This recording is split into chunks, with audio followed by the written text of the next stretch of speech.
Everybody, it's Tony George along with Sean Salisbury. Welcome to Tony's Time, and we're talking week one of the NFL. We're talking my beloved Kansas City Chiefs at home in their home opener taking on the Cleveland Browns, and a couple of heavyweights in the AFC, Sean, and a rematch of a playoff game last year in the AFC Championship. Tough home opener for Kansas City and a tough road opener for Cleveland, Sean. And, of course, Kansas City laying 6, total around 54 and a half. People are expecting Kansas City to come firing out of the gate against a really good team here, Sean. Yeah, one of the best rosters in the league is Cleveland. And I think the psychological check on this game, Tony, is huge. Now, if I were to say which team can overcome a loss, now you don't want to be thinking that at the beginning of the season, but you look at the Chiefs, and I think they're a team that goes and can reel off 12 straight wins. They're that good because of the quarterback, and they're used to it. This is new territory for Cleveland the last year and a half or so, especially last year, where they're starting now to get to the point where they're solid in the front office. A head coach in Kevin Stefanski is good. I think a future star in this league, if he already isn't in Baker Mayfield, and I expect this to be another quantum leap season. I'm not sure they're not one of the 3 or 4 best rosters in the league on both sides of the ball. Dominant pass rusher, Nick Chubb and Kareem Hunt, great running game. The Beckham back, Jarvis Landry. I mean, they're loaded, man. They are loaded. And if the quarterback does right and elevates his play, this is going to be a dangerous team. And I think everybody's convinced it's Buffalo and Kansas City in the AFC. I wouldn't hold my breath just yet on Cleveland and Baltimore. You know they're going to hang around. So I love this matchup, and Kansas City going with a new offensive line that they will have adjusted to. And after that loss last year and the pressure put on Mahomes, a lot of pride in this game. But this is a psychological game for Cleveland because, Tony, if they don't win this football game, you know what people are going to say, especially if it's like 31-10, right? People are going to start to say, nationally, they're going to start to bury him. Locally, Cleveland fans will say, all hat, no cattle. What's wrong with Cleveland? It's going to be a close game. I do. I think this is going to be a really, really good game.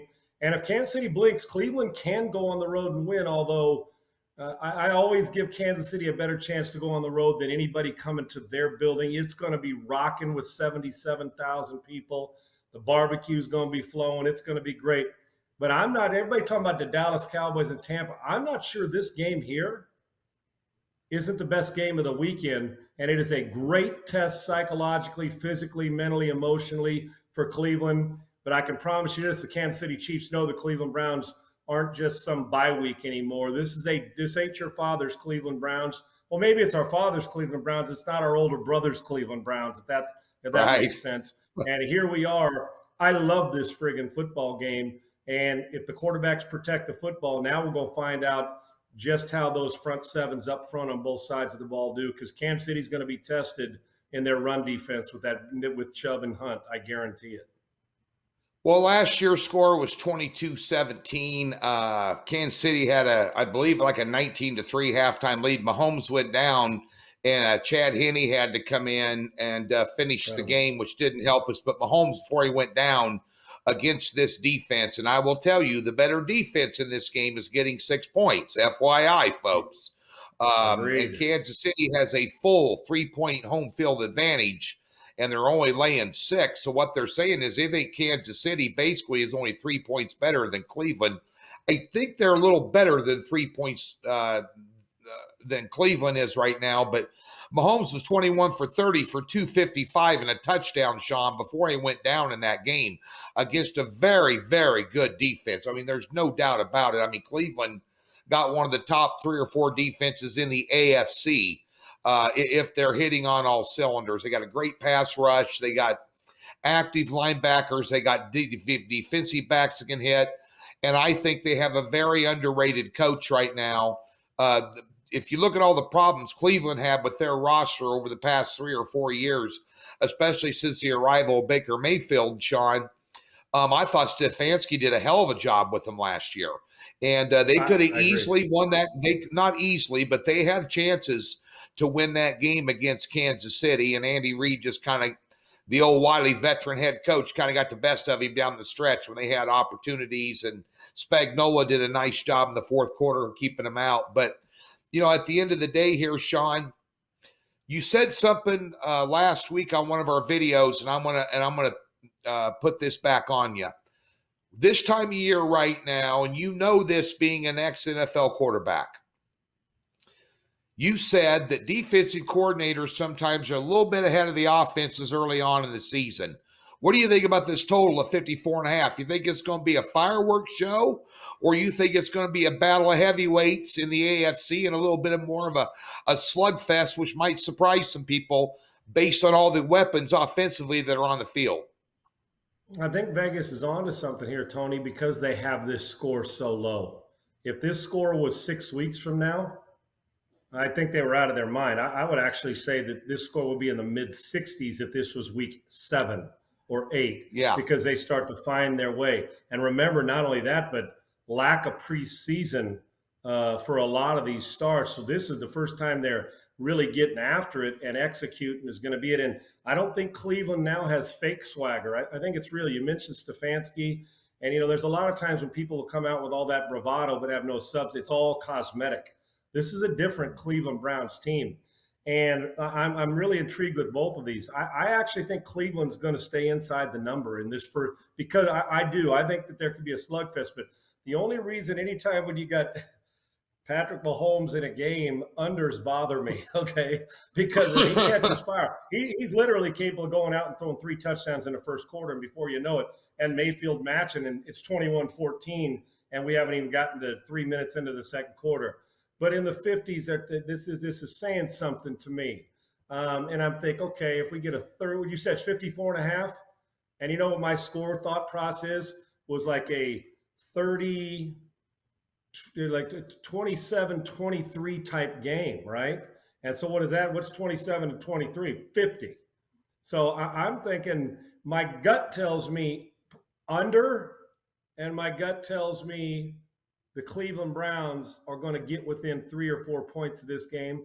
So I don't know if I'm going to jump all over betting today. I'm sitting on the fence, but I'm leaning towards the under now. Like I said, these two teams play at 8 games in the middle of the season or in the playoffs, depending on what the weather is. I think both offenses can explode because they'll put the ball in the quarterback's hands, and Nick Chubb's capable of running, going haywire and putting the ball on the board too. A lot of team speed on the perimeter for both teams. So I'm leaning under, but close, and I'm leaning inside the number for the Cleveland Browns. I believe the Chiefs are going to win the game, but I think we're in for one hell of a start to the NFL season. For my money, I'd take the under and take the Cleveland Browns if I was betting both. And I'm actually thinking about this, and I try not to do it much, but I hit a huge 4-team parlay in college football. Every now and then I dabble. I'm thinking parlay with the under and the Cleveland Browns in this game, Tony. But the Chiefs to win it outright when it comes to the regular just win and loss. You heard it from him, folks. That's Sean's take on this game. My take is very simple. I'm going to be using Cleveland as half of a 2-team 6-point teaser and getting them up to plus 12. Nice. I'm getting them off of 6, off of 7 through 10. I think they're a great team. I think this is going to be one of the best games of the weekend. There's a couple. I want to see how the Cowboys are on Thursday. Obviously, I think that you and I talked about it last week. I think the Chargers and the Redskins is a very intriguing game this weekend that's going to reveal a lot about both those teams, and I'm interested to see Buffalo and Pittsburgh get after it as well here. So there's some, but this is one of those top 3 barometer games of where they are at. Does the Chiefs' defense improve? Does that offensive line they spent so much money on gel and form some chemistry? They had problems early on in the preseason against Arizona. Then Reed played them for almost 2 quarters the last preseason game to get them kind of tuned up against the Vikings. They looked awfully sharp, but then again, the Vikings defense sucked last year, so you really didn't get a great read on that. So this is one of those great read games. Those are our takes on the Kansas City-Cleveland game, unless Sean has a point. Well, now, just one last thing on this. I want to keep an eye on this, too, if the fans, when you're watching this game, how effective Cleveland is early in the run game. And keep an eye on play action fake, Tony, because this team will lean on that and try to get nosy safeties. You watch this now. where they run Yeah. play action and try to get those Yeah. safeties nosy and try to sneak a big play over the top, because you have to go into this game, as good as Mayfield can be, you have to go into this game thinking, stop Nick Chubb. We've got to stop the line of scrimmage. And if you're nosy, they are going to take some shots in this game, and Kansas City will have to be alert for it. So keep an eye on the edges and play action fake early in the football game, or as it starts to go on, and how effective Chubb is early. If Mayfield does one or two of his errant throws running the ball, we got Honey Badger running around back there for Kansas City. This is going to be a really interesting game, folks. Be sure and sit on the edge of your seat for this one. Ought to be a great one to watch. Check me out over at DocSports.com with a free $60 link in the description below. We are ready to go, 7-2 in the NFL preseason, coming off our Game of the Year winner in the preseason. And, of course, Sean Salisbury, the best sports talk show in the country, iHeartRadio, the Sean Salisbury Show, raw, candid, and unfiltered with some big-time guests, and a great follow on Twitter at Sean Unfiltered. Thanks for tuning in.